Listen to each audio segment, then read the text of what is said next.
Now, the van fire did lead to evacuations. They have since been lifted. We've heard from several viewers who live in that area, though, who say they're concerned that they weren't receiving evacuation updates. That's right. So we're going to send it over now to Makayla Hardy after learning more about this issue. Makayla. Yeah, Ryan, as you just mentioned, viewers have been reaching out to us about the lack of notifications that they've been getting regarding these evacuation notices. Some of them who are in those immediate evacuation zones and the warning zones say they never even got those notifications in the first place. It was about 9 o'clock last night, and my daughter happened to be up for dinner, and she checked the news for some reason and saw the evacuation alert. But we had received no alerts on our phone. Millsap says he finds this very concerning because he was already signed up beforehand to receive these alerts. Washoe County's emergency management, who's responsible for sharing evacuation updates, says that's the downside of technology. Unfortunately, it doesn't always work.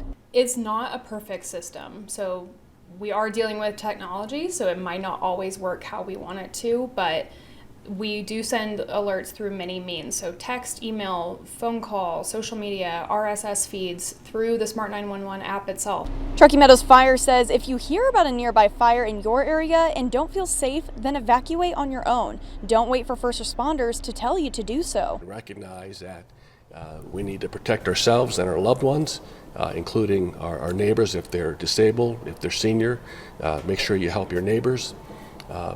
And work together, particularly as we move into what has been a very robust wildfire season so far. Mayberry says you should also always keep a go bag ready with at least 3 days worth of all your essentials in order to leave faster and not have to worry about packing last second and possibly forgetting anything. We had a brush fire closer a couple years ago, and since then I've had a to-go bag, and the cats and I are ready to bug out if we have to.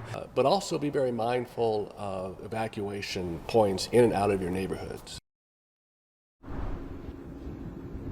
And to sign up for notifications, you can learn to do that through the link in our website at 2news.com. You can also download our free 2 News app where we keep you up to date on wildfires and evacuation notices. Covering Fire Watch Live in Sun Valley, Makayla Hardy, 2 News Nevada.